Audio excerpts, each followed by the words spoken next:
So we're on our last session, and joining us now for our final session, titled Discussion and Next Steps, are the Chair of the Michigan Public Service Commission, Sally Talberg, and Robert Jackson, Director of the Michigan Energy Office. And we're calling back Nitsan and Jeremy at the end of the day. And they are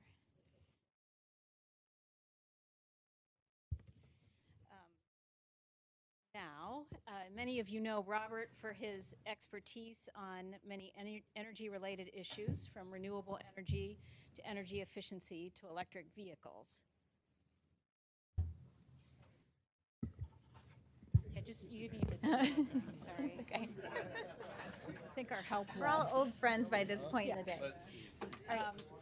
You may not know that Robert is a coffee connoisseur, so if you're looking for coffee after the conference, please check with him for the guide to the best coffee in town. I'm also pleased to introduce Commissioner Talberg. Commissioner Talberg is the Michigan Public Service Commission, has led the Michigan Public Service Commission through an incredible time of transition as Michigan implemented reforms adopted in 2016. Her background includes working at the Texas Commission, serving as a staffer here at the Michigan Public Service Commission, and as a stint as an energy consultant with Public Sector Consultants. Commissioner Talberg is also known as an accomplished baker, which is much more popular around here than Pat Pulley's Brussels sprout smoothies, I might add. So welcome and thank you.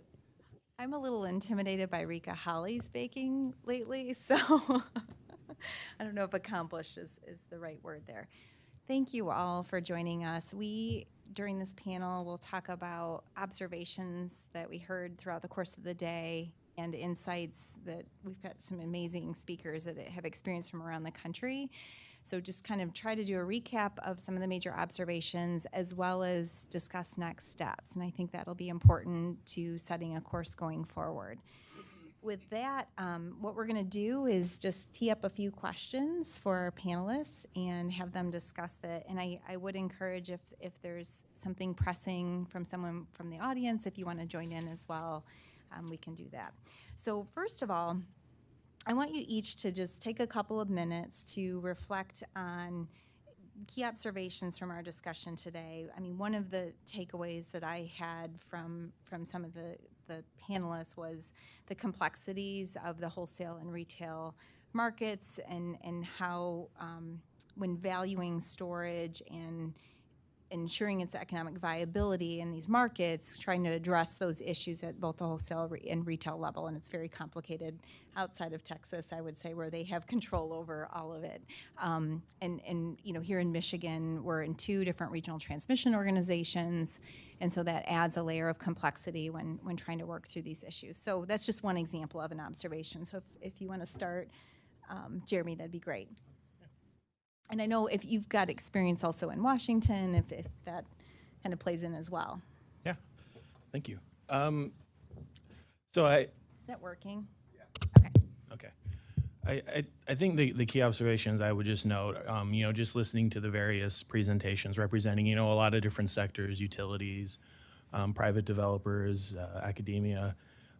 You know, storage is here. You know, a lot of times when you have a discussion about energy storage, it's always, you know, you hear like the holy grail thing, and I really dislike that term very strongly.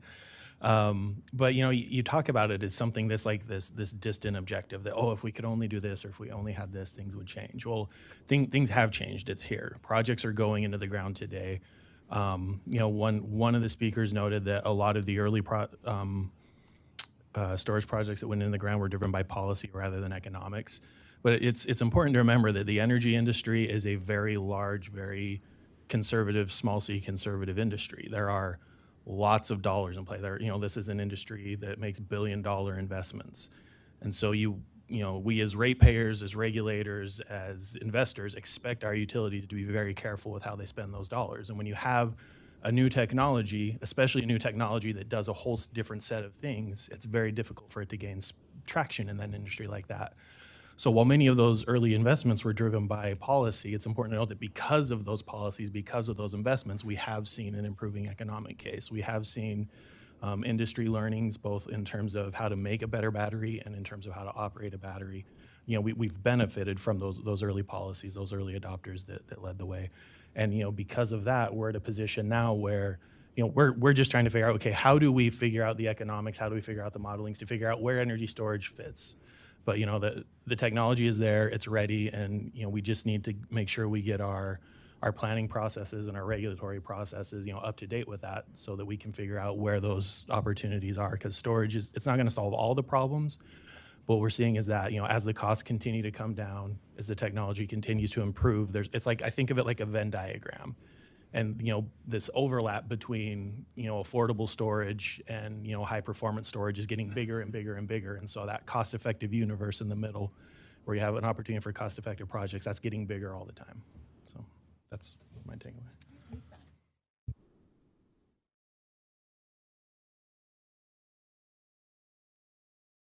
Oh, there we go. Thank you, Chair Talberg.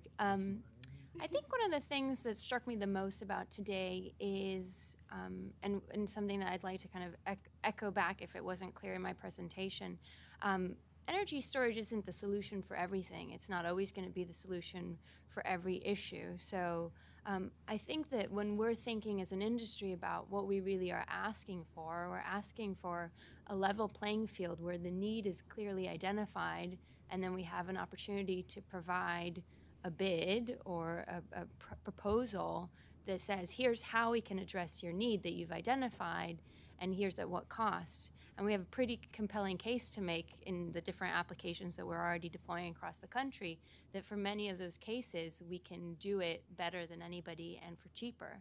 And so the question is not whether it's going to be the perfect fit for everything, but how do you really make sure that it's part of the competing set of assets that you're integrating into your system in a way that ensures that you're getting the most cost competitive solution that can do the best for you.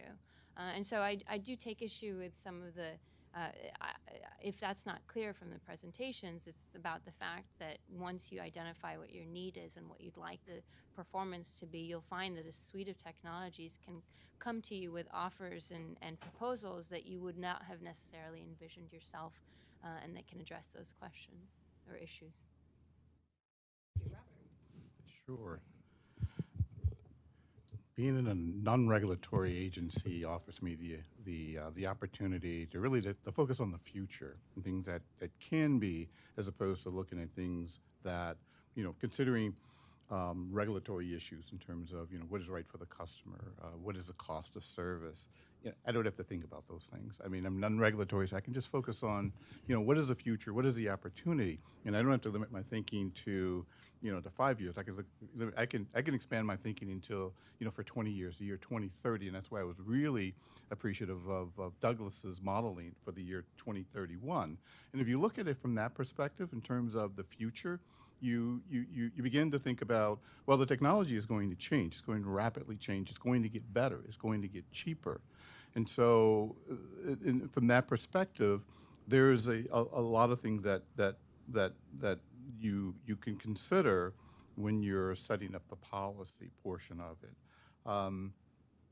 For me, I was happy to hear, because I've been waiting, where's the EV portion of it? Where are we going to talk about, where EVs play, not just in the light duty vehicles, but in the heavy duty vehicles? When you think about, the ability to use, vehicle to grid, that's not really there for light duty vehicles unless you have a mass concentration of it, like California. I mean, Michigan has 15,000. We're anticipating that growth to be higher, and even if we were to get the 100%, that's 30,000 vehicles. That's not the level that we need for any really meaningful storage and use of vehicle to grid. What you really need to start thinking about is, how do we get that transition to commercial vehicles or heavy duty vehicles, buses, because that's where the storage capacity is. And so for me, when I guess the conversations that I hear, I'm just amazed at, the various types of technologies that are out there for storage. As a chemical engineer and been in the field for nearly 40 years, years ago, there was only one kind. I mean, well, actually, there were a couple. There were flywheel, which has always been here, pumps, hydraulic. hydraulic storage, and then there was lead-acid batteries. Now we're getting more sophisticated. There's more opportunities out there. And I guess this was a great conversation, but I think it's just a beginning. I think we need to have more conversations on this. There's more opportunities. So I think that this was a great start, but I think we need to talk about it more. This is just a couple other thoughts. One of our panels stressed the issue of uncertainty, and I think we saw that also with Douglas's presentation going forward, where load has been generally flat, but we have things like electrification on the horizon that could be really transformative and have significant impacts on the load profiles. For example, the EPRI analysis of electric vehicles in Michigan without a lot of managed charging would turn us to a winter peaking state and double our winter peak. And so when you think about planning our resources, 2030 is really not that far off in terms of the decisions we're making today in the regulatory world, and also exploring different technologies. So I think the role of storage in managing some of those uncertainties going forward, with additional plants retiring and how we're going to replace that, along with more dynamic on the load side where storage could play a role, and it has such unique characteristics. We heard from the panelists the different types of technologies too, and the different capabilities, and I think that's important to make sure that we're not overlooking through our planning processes and other reviews, like losing some of the nuance of those characteristics and what they can bring to the system. Any further thoughts on that? Briefly, on the EV side, some of you may know this or not. We did a modeling study, and it looks at city, between city driving in electric vehicles to the year 2030. We looked at it at a 5-year increment, and then we modeled based upon a 6% amount. The 6% of the vehicles that are currently on the road and trips will be done. Those trips will be done by electric vehicles. And so the modeling analysis, if we wanted to ensure that there was adequate charge for all drivers in the year 2030, again based upon the 6% of the traffic out there being electric vehicles, and knowing that on a monthly average there's about 3 million trips per month, and then 6% of those being electric, it gets into, well, where do the charging stations need to be located? Our model tells us where, and it tells us the number of charging stations, number of charger stations, and the number of chargers that should be out there, which gets into that demand question. Is there enough power on the system in order to adequately allow for everyone to have the same opportunity to charge at the same rate?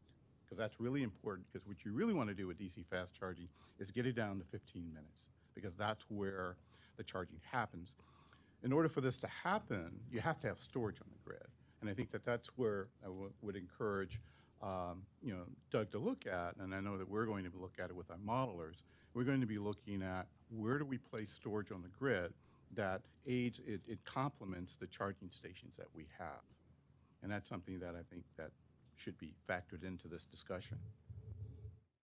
So when I leave a session, whether it's a symposium like this or other forums, I like to have concrete next steps. So we're going to focus our conversation on that going forward, and what you all see in terms of areas that should be of emphasis here in Michigan, whether that's foundational items that we really should be addressing today to plan for the future, or longer term items not to lose sight of, so that we're not just looking out in front of us and kind of falling off a cliff.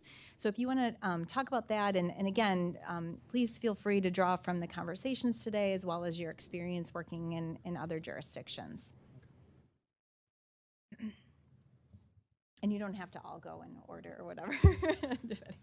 So I will just say I'm very impressed by the level of interest in this and the momentum in this room. I mentioned earlier that I was the staff lead for our docket in Washington on energy storage, and at our first meeting, our first workshop, I think there were maybe 30 people in the room, and most of those were commission staffers. Utilities had 1 or 2 people each, and then a couple outside people. It just didn't draw a lot of interest. There wasn't a lot of interest at the time it developed. But I have 4 little kids at home, and as a regulator, I was constantly amazed at how similar my job as a regulator was to my job as a parent. Because when we called the utilities to the table to talk storage, I am not kidding you when I tell you it's exactly the same as when I tell my kids it's time for bed. Why are you making us do this? Well, who's the unruly teenager is what I want to know. I have a utility in mind, but I'm not going to say it. No, so you know, it's just I say that to make the point that there was not a lot of interest there. It took us a while to really figure out, okay, what are we trying to do here? What do we want to accomplish?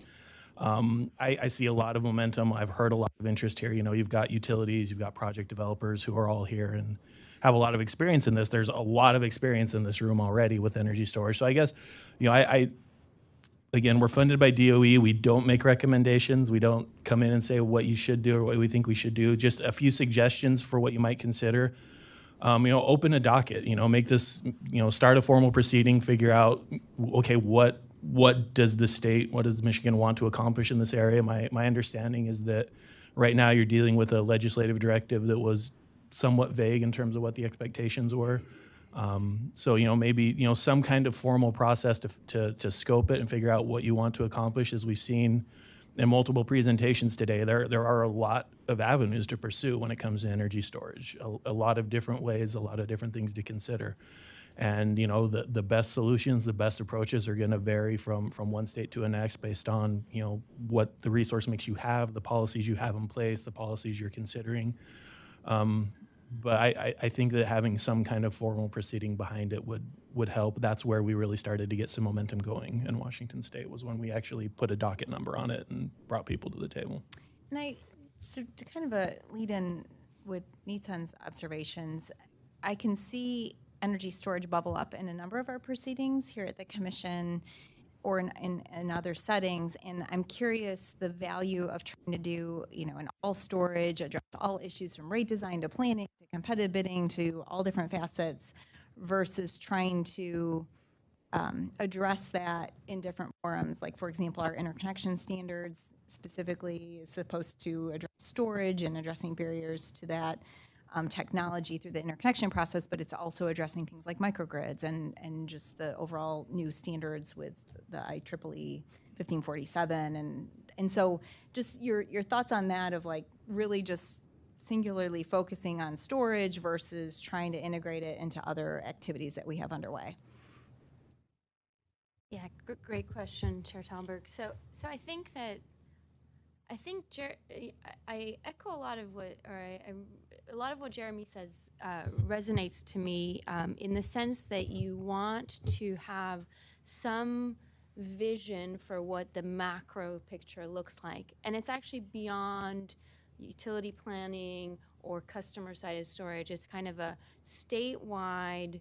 And this is why the cost-benefit studies have been so effective. It's a statewide analysis that kind of says, across the state, the optimal deployment scenario is this. The applications that provide Michiganders with the best dollar value are these applications, so that you have a sense of what you should be working towards. But you're right that then in implementation of that vision, it's going to be a lot of different proceedings. So, you know, they say we use the word deployment scenario purposefully. It's not a procurement scenario, right? It's recognizing that some of the procurements will be done through integrated resource planning. Some of this will be customer-sided. Some of this might be, in your case, wholesale bulk storage that has to do with the wholesale markets rather than something that falls under your jurisdiction. So I think that the big macro picture is important because it gives you a sense of how the different levels that you're working on a day-to-day basis help bring you towards that ultimate picture of what you'd like the deployment to look like. So I still think that very much, you know, the commission under your leadership is taking the right steps. It's, you know, the December 2017 order that calls for consideration of storage in the 2019 integrated resource plans. It's ongoing distribution resource planning and the investigation into non-wires alternatives, and most recently the distribution interconnection process review to make sure that the rules are aligned. And so it's just kind of taking all those and thinking about how they work together in a macro way. Right. Thank you. Robert, any further insights on that? No, not really, but I want to take it in a different tack, a different direction for a minute. Um, Beyond the EVs, what is important to me is economic development in terms of the ability for manufacturing, especially those that are in the surface finishing and deposit in deposition of very very unique substances that are manufacturing high valued products. I find that, at least in the last several years, when I've talked with these industries, is that what hurts them the most is the fluctuation in power and the amps and volts. And they have no real way of dealing with that. And what they typically do when they lose power, there's a change in power. First thing they want to do is they want to start a generator.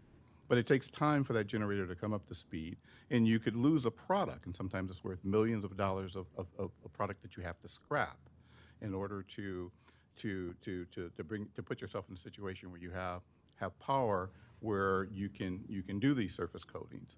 And that's where storage comes into play, because storage allows you to level off or to smooth off those fluctuations in amperage or in voltages, so that you don't have any defects in your operation.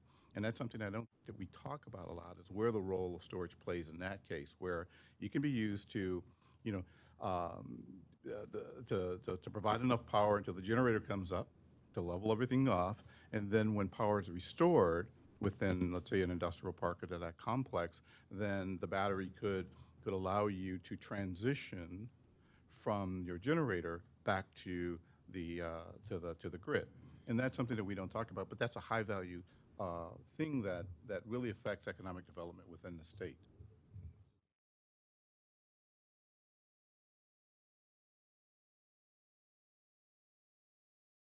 Steps that Michigan should be taking at this stage? I can jump in there. I think one thing that's really new and important and probably undervalued is this notion of the multiple use application framework. So we've all talked today about how in an ideal world you'd have the same asset doing a lot of things. It's good for everybody in terms of the benefits it provides and the economics of the system. But it's actually really complicated, and the regulatory hurdles and the market hurdles are actually quite complex. And actually, the two states that have started to do this, California and New York, have discovered how difficult it is. And so I think that it would be potentially useful to start thinking about where those hurdles exist and whether there's something within the regulatory purview that could action you could take that could facilitate it better. And just help me if I'm understanding this correctly. So one of the speakers talked about the interoperability and different use cases, and is that what you're referring to, and how to ensure that it's compatible, but also like the value associated with it, what the storage is offering? So for example, if you have a distribution-sided, distribution-connected storage asset that's providing a system with a substation with peak need 20 days of the year, it's sitting there the other days of the year. 20 days is an arbitrary number, but for the other days of the year, it's not providing services. There may actually be, in many states we've uncovered, that there's actually regulatory hurdles to being able to serve other functions when it's not being used as that. And particularly in areas where there's a wholesale market, there's a different interaction there as well. And so it's just really looking at, and then you could provide a suite of benefits on the same day, so within different hours where it's not needed. So it's just really looking at, what are my demand response rules? What are my rules around substation assets? What is the regulatory framework, and is it facilitating that asset actually being able to be optimized? Sometimes you might want multiple entities operating that asset. And then it gets really complicated. So there's a lot of different innovative commercial structures that don't actually allow that asset to do that, and then you're just leaving money on the table and benefits on the table. So it's just about investigating that and making sure that from a regulatory perspective, there's nothing holding back that storage asset from providing all those services. And I mean, that definitely came into play in Texas, where they had a really bright line in terms of what the utility, the regulated utility, could do, and it had the effect of not being able to fully utilize the storage asset and precluding them from entering the market when it may serve as a transmission asset as well as kind of generation. Right, and they have a bill that just was introduced in Texas that essentially clarifies that an ERCOT serving asset can still provide grid services to a distribution utility exactly because of that. And we have a unique structure. While it's largely regulated in the state, our transmission is owned by different entities, and so I would think that would bring up some level of complexity as well in terms of if you've got an asset that can perform multiple functions, and who's going to own it, and how would they coordinate? Although they do, their systems are so integrated today, I would think we'd be able to work through that, right, Quafo? I love that answer. Okay. Any other thoughts? Competitive bidding, interconnection planning, aggregation is something. FERC, you mentioned, has a notice to propose rulemaking to allow for aggregation of a whole host of different distributed resources on the system that would be connected at the distribution level and be able to access the wholesale market. We, in Michigan, permit aggregation of demand response resources within the customer base that's served by competitive retailers or alternative electric suppliers, and have uncovered a number of complexities associated with that. So trying to work through that through a stakeholder process, but I would think it would have some applications to storage and other areas as well. Yeah. So if you think about the multiple use application framework, the DER aggregation discussion in FERC is a subset of that. It's the dual market participation. So it's when can you make sure that there's an asset that's providing a retail service can also bid into the wholesale market? And then, yes, it gets beyond the state jurisdictional conversation. It's an interaction between the two entities. To work through the gray area of jurisdictional boundaries. Any other areas that maybe were touched on today, but we didn't really dive very deep into them, that you think would warrant further exploration?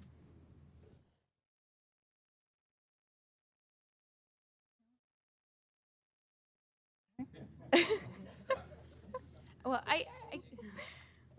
I mean, I guess if given the opportunity, I touched on a little bit of this bring your own device concept.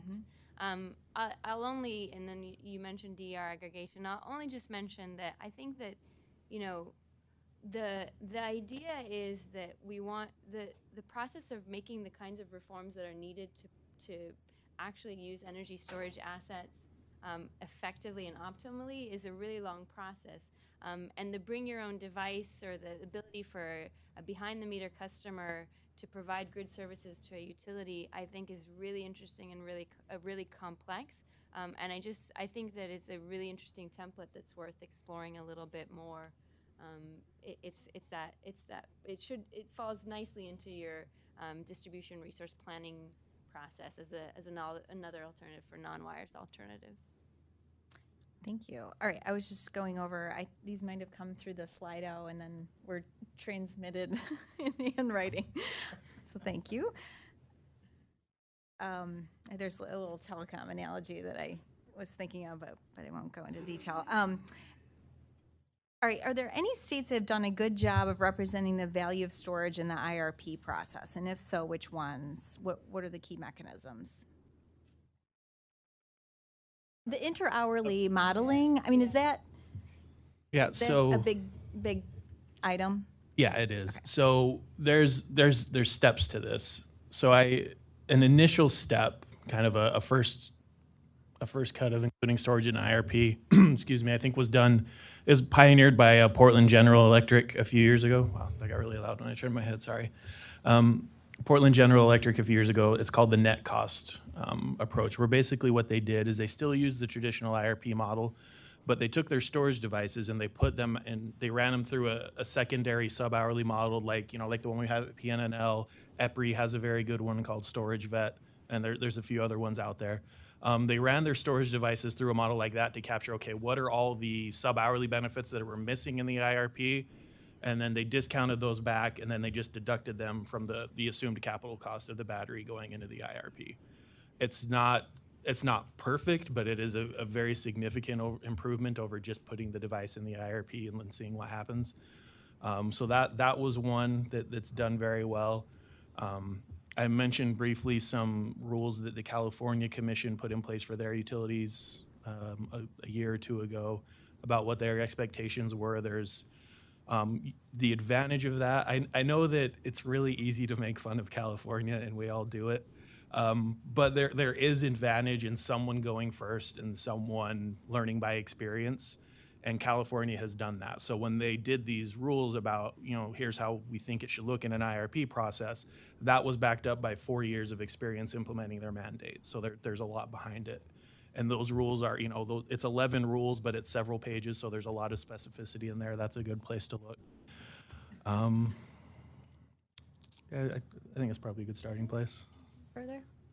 I would only add that Nevada and Arizona are considering, all the other states that have had storage targets have been restructured states, but Nevada and Arizona are now talking about storage targets, and they're thinking about how those interact with the integrated resource planning process. And so I think those are a good bellwether to keep an eye on in the coming year to see how they handle the idea of folding in procurement into the resource planning process. All right. So in terms of next steps, I mean, there's this question of, are there, is there continued dialogue? Is it done through some sort of formal approach, setting a vision for energy storage, and then thinking about different areas where it touches and potential barriers and how to best address them through different either ongoing proceedings or future efforts. We also talked about the benefit of the cost benefit analysis, and I think there's some models out there to look to for the standpoint of other states. The questions about interoperability, and I think that about touches on it. Anything else we missed? Okay. Well, thank you. Yeah. Sorry, I have to do one final one. You've got 1 minute. You may not want to clap after. No, I'm just kidding. I will just say that energy storage may be the last bipartisan issue in this country. Everybody loves energy storage. In the recent government shutdown, the Department of Energy was not affected because its budget had been approved in September with a significant increase to the energy storage program. So we have, and there's a committee called the Energy Advisory Committee that it's academics, grid operators, utility executives that provides recommendations to the Department of Energy on what they should be doing. And they're actually about to file a report with the Department of Energy recommending that the energy storage program in particular needs to do a much better job of promoting the work it's done, sharing the work it's done, reaching out to states and informing them about the work we've done. So I will just say we have money. I have very, very smart people.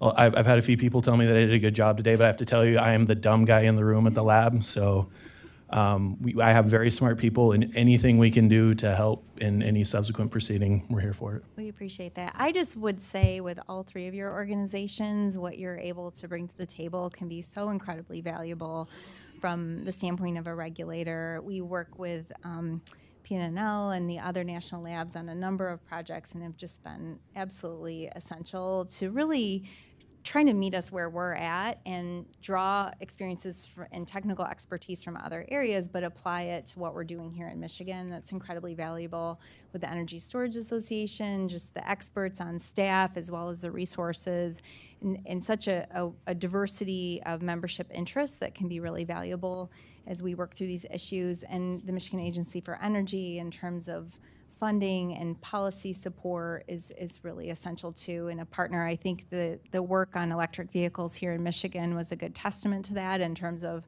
the role of the regulator and kind of working through our issues here at the Public Service Commission and partnering with the Michigan Agency for Energy on the study for location of charging installations and other efforts. So thank you all, and I appreciate your participation today. So please join me.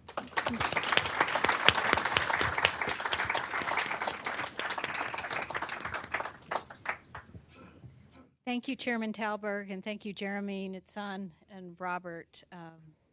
We certainly appreciate your insight into energy storage in Michigan.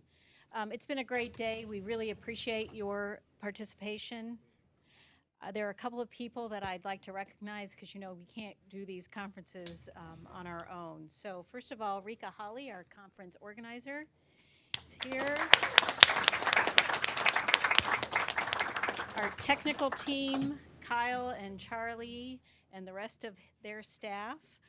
Our external relations staff, which handled all the registration and the meals and all the facilities. To our media team, Nick and Judy, so thank you very much. All those Slido polls and everything were really high tech. And also Nick Abraham, Amy Rittenhouse, and Angela Adkins for helping with everything that we needed. So thank you very much. Please watch your email for a brief survey. We'd appreciate your feedback. We'll also be emailing a summary of the conference and many of the presentations. Share the summary with others. Keep the conversation going on social media using that energy storage hashtag. And come back on April 17th. We have a EV ride and drive here in the parking lot. I hope you leave here looking forward to the future that energy storage holds for us. And thank you again for your participation.